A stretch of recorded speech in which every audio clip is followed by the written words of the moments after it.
Welcome to the first meeting of the Backbench Business Committee for the new Parliament. I welcome new members of the committee and our clerks, and indeed the applicants that have put forward requests for debates.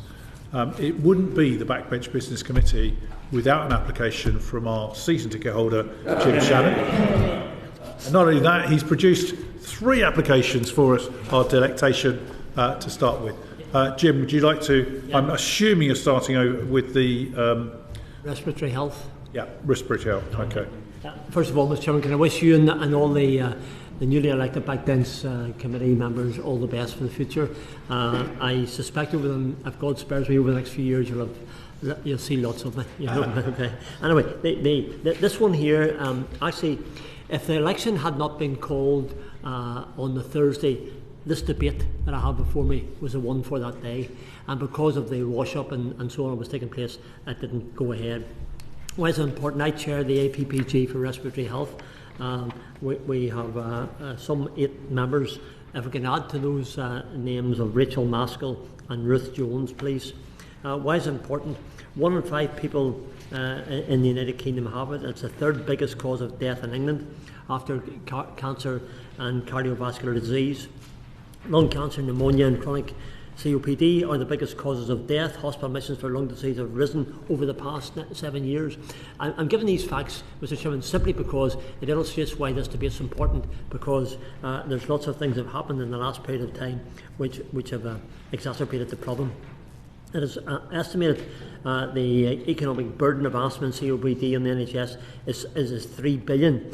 And along with all lung conditions, directly cost the NHS and the UK some 11 billion each year. The important thing about this as well, Mr. Chairman and members, is the incidence and mortality rates for respiratory disease are higher in disadvantaged groups. And we recognise that through the APPG on the reports we've done, on the inquiries that we've done, that there are certain categories of the people in the United Kingdom who have higher levels. For instance, those who smoke, those in higher levels of air pollution, poor housing and exposure to occupational hazards. So without further ado, and conscious of all the members that are behind me, Mr. Chairman, I would request this debate, please. Thank you so much. Questions, colleagues? Yes. Thank you, Chair. So just to confirm, you've got 2 extra people to sign it. Yeah. So you're now at the minimum you require. Yeah. It looks a little bit light on the official opposition. I'm not too knowledgeable with all of the members, or either of these 2 that you put forward from the Conservative Party? They're both from the Labour Party. Yeah.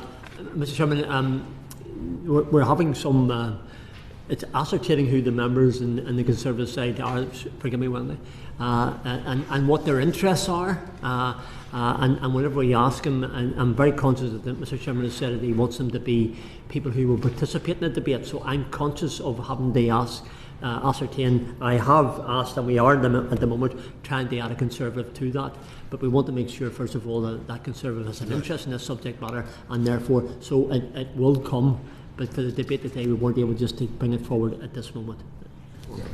On that point, actually, to clarify, Chair, my understanding, looking at the form, is that it's got to be split between government and then non-government parties. So presumably, it doesn't matter whether it's official opposition or not. Although arguably, it'd be more you would want as much as you could. 4 and 4 at the moment. It's just 4 or 4, but it doesn't specify, does it, that it must be official opposition? Just a quick question.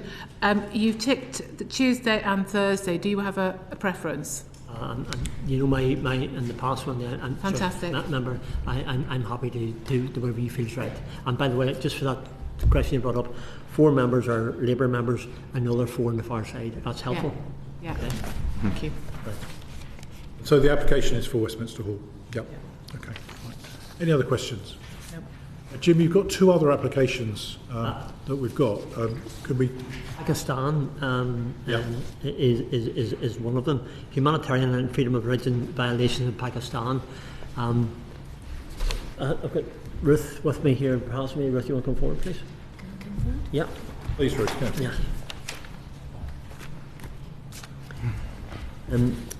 As all members probably already know, I chair the all-party parliamentary group for freedom of religious belief, and Ruth is the vice chair. And we work very well together in what we're trying to achieve.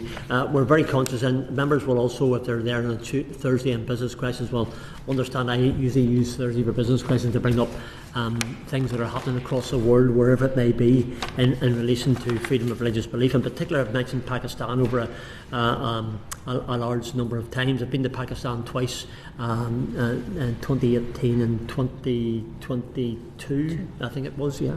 To Pakistan, so we're well aware of I'd love to be able to tell you, Mr. Chairman, that from 2018 that things were better in 2022. Unfortunately, they're not, and that's why we're asking for the debate. And very quickly go down the reasons. Reports, religious violations are deeply concerning and merit, I believe, a parliamentary debate on this issue. Reports indicate a significant deterioration in religious freedom. As you know, the APBG speaks up for those with Christian beliefs, those with other beliefs, and those with no beliefs, because that's what I believe, and honestly in my heart, what we should be doing, and Ruth and I are together in that. So when it comes to Christians, Hindus, Ahmadis, Sikhs, Baha'is, other religious minorities, even widespread persecution with little governmental intervention. We've done a number of reports over the years in Pakistan. The last one we did just before the election was on the brick kilns in Pakistan, where those of a Christian faith in particular are persecuted, discriminated against. Contracts are manipulated to keep them there longer, and unfortunately, quite depressingly so, we find more and more occasions where women and girls are being abused, and I don't need to tell you what that means. You can work it out. And the forced conversions have also been an issue.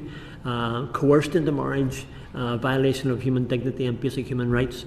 A failure to address these violations directly contravenes Article 18 of the Universal Declaration of Human Rights.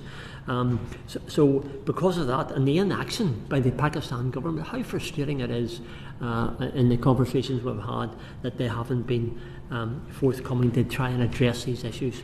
So we're looking at a state where persecution levels have risen, where discrimination is at a level never before, and the impact upon, in particular, women and girls, and Christians in particular, but many, many other ethnic minorities, is such that I believe that a debate in this House would allow MPs to address these humanitarian concerns, discuss the UK's foreign policy response, and explore diplomatic avenues to press the Pakistan government to uphold its international human rights obligations and to protect its religious minority communities.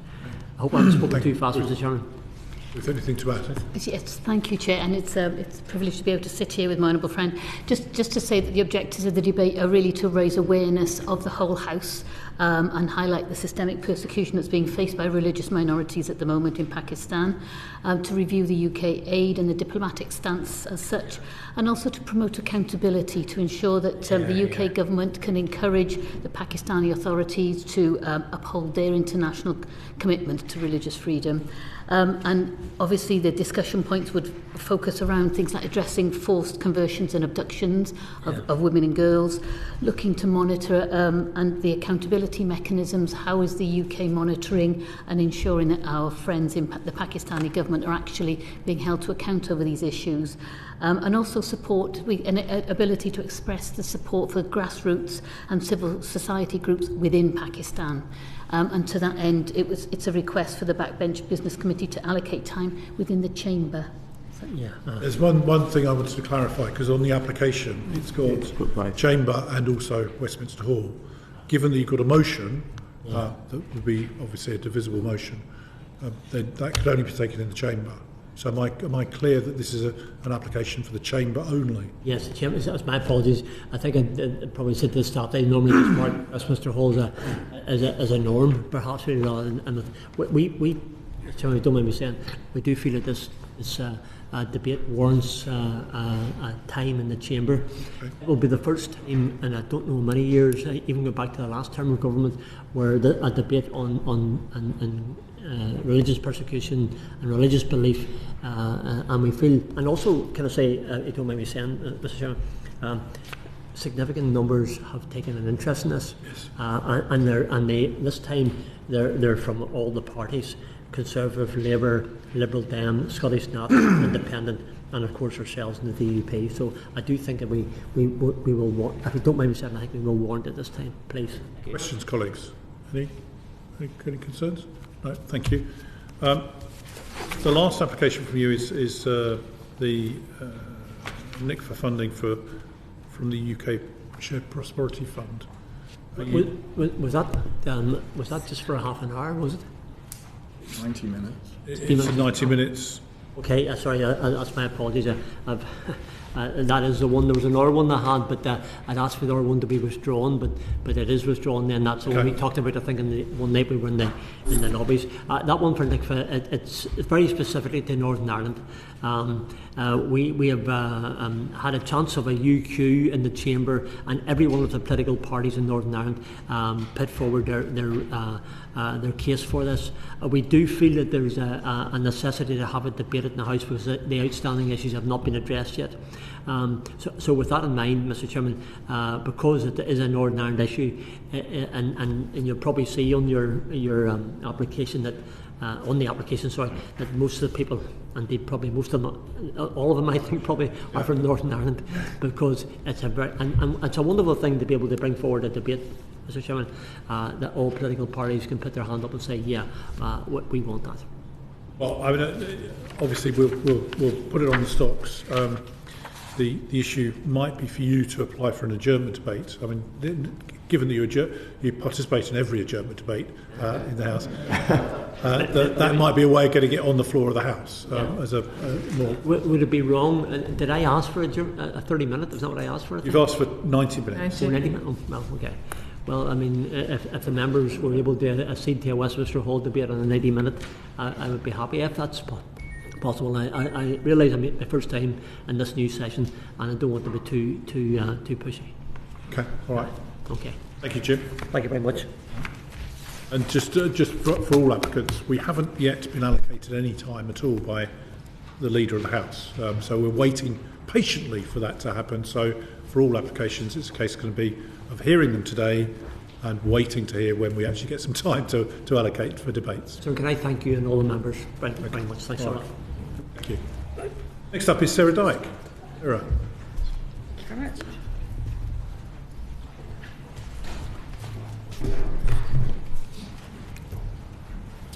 So Sarah, your application is on improving public transport in the southwest of England. That's right, yes. Thank you, Chair. Thank you for allowing me to bring this forward. Just to give you a bit of background on this, I recently held a 30-minute Westminster Hall debate on bus services in rural areas, which was very, very well attended. I took 5 or 6 interventions. Indeed, the Minister took 6 interventions, which I think showed the depth of interest in this particular matter. After the debate, the Chair actually recommended that I bring this forward for a more in-depth discussion. The new government has made it clear that infrastructure investment is desperately needed, and the recent budget has made this clear. So it seems a really opportune time for discussion around how this will work.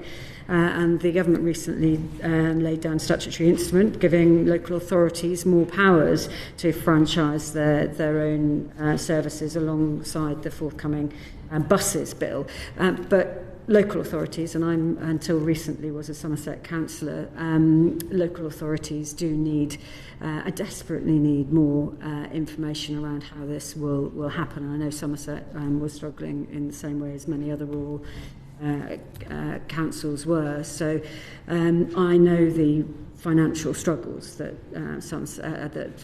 local authorities are facing, and alongside other councils across the country, I think it's really pertinent that we get that information out to our local authorities around how they are expected to deliver yet more services with an ever shrinking budget.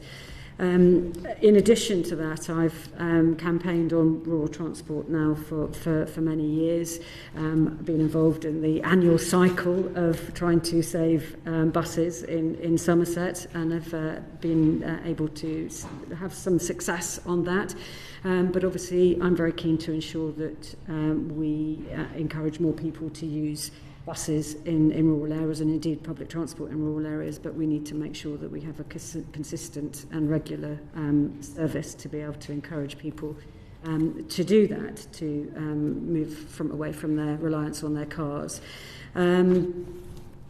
I've also put forward in the last Parliament I presented the Public Transport Rural Areas Bill, which would have implemented a minimum service level for public transport to link rural areas with employment, education and leisure. And I also presented a petition which had over 650 signatures calling for a new train station in Somerton and Langport, which is the longest stretch of rail without a train station between London and Cornwall. Unfortunately, that was cancelled due to the cancellation of the Restoring Your Railway Fund, which is really disappointing. But I've been since working with GWR and hopefully South West Trains to look at a more integrated service between buses and train stations, so that we can start developing that transition, so that more people are aware that buses will talk to the train timetables. So for a longer term view, we can help people feel more confident about using public transport in its widest sense. In addition to that, Chair, if I may, I'm the new chair for the APPG for rural services, and public transport is one of our top 5 priorities during this parliamentary period as well. Okay, lovely. All right, thank you very much. You've got a long list of speakers potentially to attend and speak. The one thing I would say to you, if all 18 or 19 of you turn up and speak for a 90-minute debate in Westminster Hall, together with front bench speakers, you're going to be quite stretched in terms of allowing people enough time. But it's your application. Any questions from colleagues? Wendy? Just on the flip side of that, I note that your option is a chamber debate. Yes, that's right. Yes. And Chair, I think if it was a chamber debate, similar, but if it's a Thursday afternoon, do you think you will get enough members there on a Thursday afternoon, given the title is South West of England? Fully understand why you're doing it, but it may restrict the number of colleagues on a Thursday afternoon. Might just be something to bear in mind in terms of the title and the positioning of it. Yeah, I do appreciate that. Obviously, it would be preferable to have a chamber debate on a Tuesday, but given the amount of interest in the debate, and it is such an important issue for all of us in the South West, and I think there was more issues on the trains. Our goes way beyond the South West. So I would be hopeful, but obviously I do appreciate that there would always be a question mark around a Thursday debate. Right, any other questions? No? Right, thank you. We'll obviously contact you in due course when we know what the position is in terms of timing, etc. Thank you, Chair. I appreciate that very much. Thank you. Okay, the next application, the applicant is not able to be with us. That's from Sarah Owen on tackling Islamophobia. So she's asked for us to delay the application for a week. So we'll do that. Next application is from Lloyd Hatton on silent stories, the impact of slaps on free speech. Chair. Thank you. I'll give a little bit of background, as this can sometimes feel like a bit of a sort of technical and somewhat dry subject area, but I can assure you it is not. So slaps or strategic lawsuits against public participation. The colloquial term used by journalists is lawfare.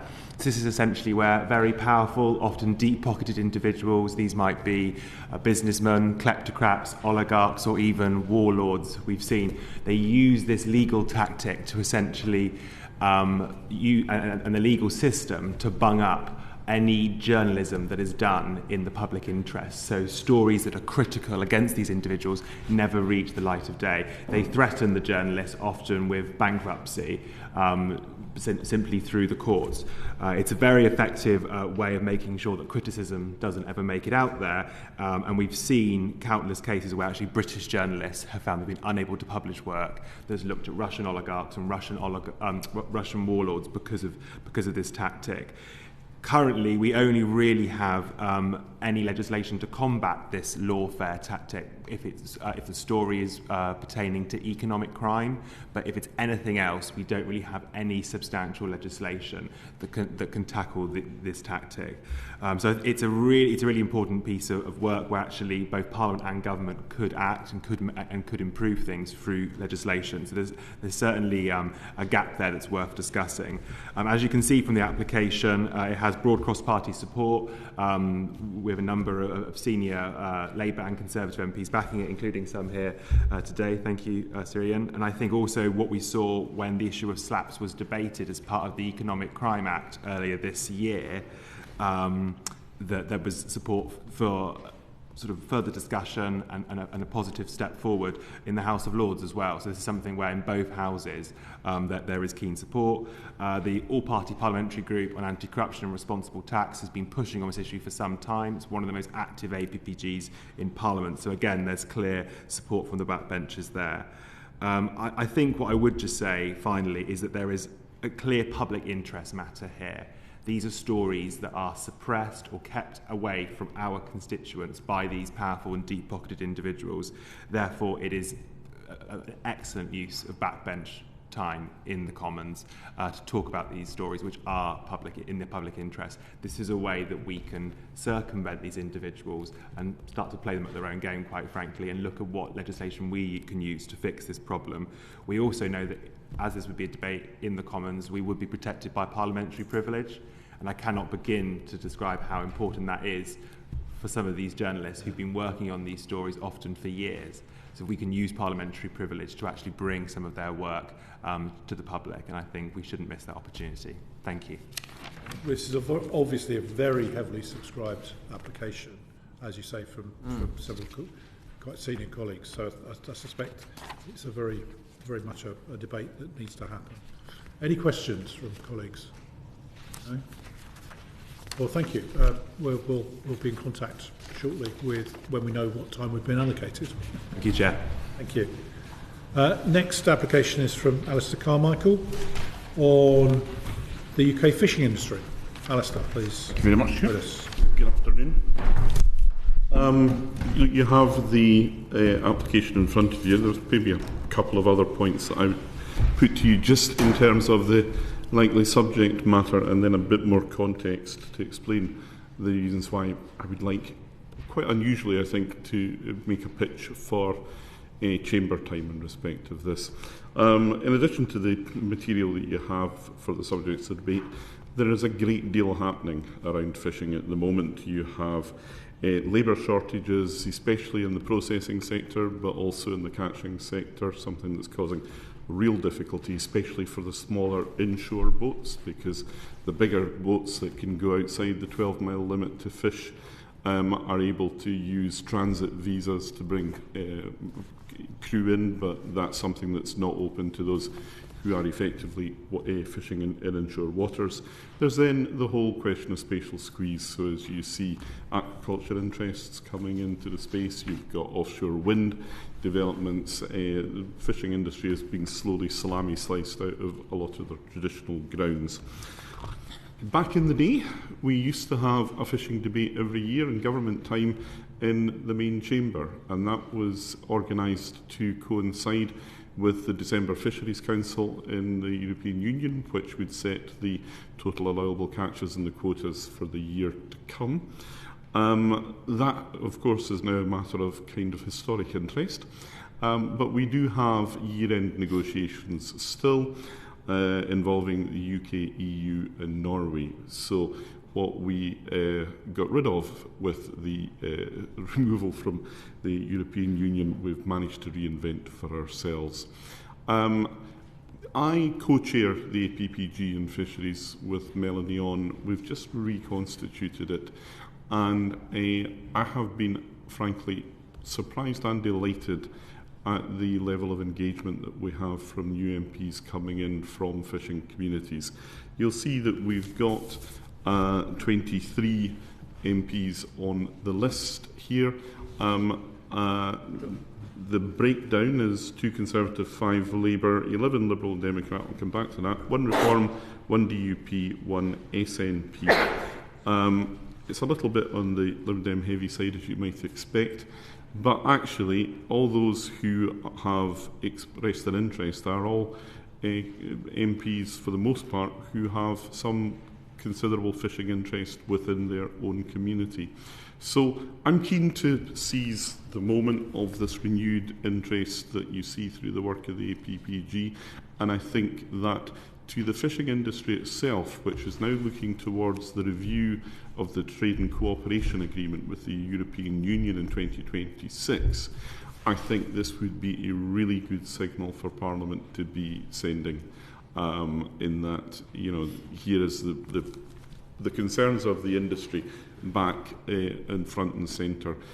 You will remember, Mr. Chairman, that for a period of time there was no shortage of people who were interested in speaking about the fishing industry, however well informed they may have been or otherwise at the time of the Brexit debates. As soon as we were out of the European Union, a lot of these people just disappeared. And that in itself has done some damage to the standing of politics in Parliament in the industry. So I see this as a moment for a potential reset. And for that reason, if there is time available in the Chamber, I think it would be really good to pitch for it. I just ask you, in terms of the annual discussions, yes, would you want this debate before those discussions? That would be the ideal, but over the years, and this goes back to the point when it was in government time as well, we've had before and after. It's all topical. It's good to be able to inform the thinking of the government as they go into these negotiations, but it never hurts to tell them why they got it wrong either. Okay, fine. Wendy? Yeah, just quickly, I think you've got a really good range of colleagues who have signed up to this. But for the Chamber, we'd normally be looking at a few more from the government benches, Chair. Mm-hmm. I could only count 3. Do you think you could I've got get 5. I think you provided... Oh, sorry, I beg your pardon. I can tell you who I've got. From the Labour Party, we've got Melanie On, obviously. We've got Alison Hume. We've got Jane Kirkham from Cornwall, and Lloyd Hatton, actually, of course, has just left. Is one of them. My sheets were printed off and there's a new Right. version. Yeah. No, I think we've made extra names. Believe it or not, MPs are sometimes slow to respond to these mass emails. Thank you, that's fine. Thank you. To be honest, I was going to raise the same point at Wendy, because I think if even with 23 names, we've only got 5 from the Labour benches, so we'd still be about over a dozen short on that perspective if we're looking for an even split of government and non-government. And obviously there's plenty of new Labour MPs, as you mentioned, who are now representing fishing communities, so I'd be confident of that threshold being met, but that would be my comment there. Okay. We would take that on as an action point. It was just really briefly. I mean, we've had a few applications today that have been kind of very, very specific, and it feels like this is probably, without making a pun about widening the net, more of a sort of a general debate on fishing. Sorry, Chair. Is that how you see it? As sort of that's deliberate on my part. Yeah. And I mean, just to go back to my point about the APPG. We talk about the fishing industry, but in fact the fishing industry is a series of different industries, and the interests of the bigger whitefish boats and the very big pelagic boats that I have in my constituency will be very different from the under 10 metre sector that you will have in quite a lot of the seats that are represented here. You've got Melanie On from Grimsby, who represents a lot of fish processors. There are then shellfishing interests that will be in representing quite a number of these as well. We've got a geographic spread here, which I think is important. So, you know, we've got a couple of colleagues from Scotland. You've got Jim Shannon, incredibly, from Northern Ireland. You've got Jane Kirkham from Cornwall. We've got Steve Darling and Caroline Voden, who between them kind of cover Brixham, which is probably the most significant port in the southwest. And I can't, off the top of my head at the moment, tell you if we've got anybody from East Anglia, but that would be the other sort of area. Thanks. I still don't know everybody's names. That's fine. Any others? No, I mean, it was just to follow up on that, as it was just my concern, I suppose, was that this is a very general debate, and you know, from your opening piece, there's a lot of issues facing the fish industry, and obviously you said half a day was obviously only up to 3 hours. Are you confident that that's enough time to really get into the depth of this discussion? Because I think that wasn't a fishing joke, sorry. That wasn't, that actually we might only, again, without making a pun, only touch the surface on this, and there might be a lot more we can do. Luke, don't get me wrong. I invite him to that if I, and incidentally, when it comes to fishing puns, I could write the book. Don't get me wrong, if there's more time available, but, you know, look, we all have to take our responsibility in terms of sharing time in this place and making sure that everybody's voice is heard. I could debate fish all day, every day. You'll be delighted to hear we don't.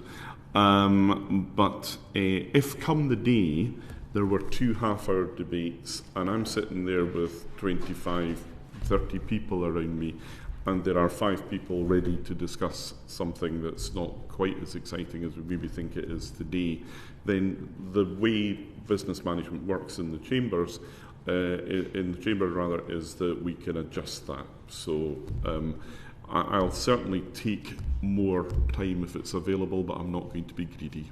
Yeah, that's fine. Thank you. Okay, thank you very much. Thank you. We'll be in touch shortly. Thank you. The final application we're going to hear today is from Blair McDougall on Taiwan's international status. And Ian, yes, you're supporting the application. Thanks, Chair. So the motion within the application itself is a fairly straightforward restatement of long-standing existing policy towards Taiwan.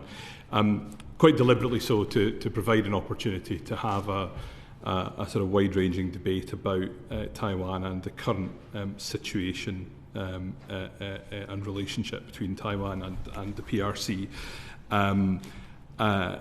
I think the timing of this application is important in terms of the rising tensions within that area, the constant sort of testing of both the seas and the airspace around Taiwan. I think the timing of it is also important in terms of having a new government in place that is exploring a new China policy and giving people the opportunity to debate that. And I would say the other reason I think that this is well timed, when Sir Ian recently had his urgent question, but also when ministers have brought statements to the House recently. I mean, they've been incredibly oversubscribed, with members often trying to shoehorn in all sorts of issues around China and in particular Taiwan to that. So I think there's a strong appetite for discussing these issues. And I guess the last thing I'd say in terms of the importance of this debate is, we're in a period of rising tension with Taiwan, Chair, but not necessarily a moment of crisis as yet. And I think perhaps the lesson from Ukraine is that actually, clarity of policy is not necessarily best formed in the middle of a crisis, and is best formed far in advance. And in fact, forming clear policy far in advance is the best way to avoid tension becoming a full-blown crisis. And so I think having time within the House to have a proper discussion of this and proper sort of testing of that policy, I think would be in the interests of the country and our contribution to international security. Ian, anything to add? Just that it's well overdue, because the original UN resolution, which is often and deliberately misrepresented by the Chinese government as to the settlement, they claim, of Taiwan's status as a part of China, has never been brought forward or resolved at the UN. And it seems far too many countries sort of pay service to that particular misinterpretation of the resolution, which is critical too, because Taiwan is not designated by the UN at any stage to be a part of China, which is a critical element in the understanding of why, therefore, this is a very big issue. And it comes, exactly as Blair says, at a time when we can see China's hand across the globe now through Ukraine, North Korea, into Iran, into Syria, and into the Gulf now, very much so, using proxies itself, such as Iran, etc. So this is a very important moment for us to establish government policy. If they don't have policy, then to try and persuade them that there is policy due in this area, because otherwise this could backfire dramatically. And any 2 points I think that are worth mentioning in this, in support of this, of Blair's bid. First of all, one is that for those who say it's not of great interest to us, I should tell you that 72% of everything made in the world today is made within that area of the South China Seas, including Taiwan, including the most important microchips at the advanced American quality, which are in Taiwan, and also the reality that any suspension of the ability to trade with Taiwan at the moment would lead to a hit on global economies of probably anything between 5 and 6 times what happened with Ukraine, some say 10 times what happened to Ukraine. So it's not a far and distant country.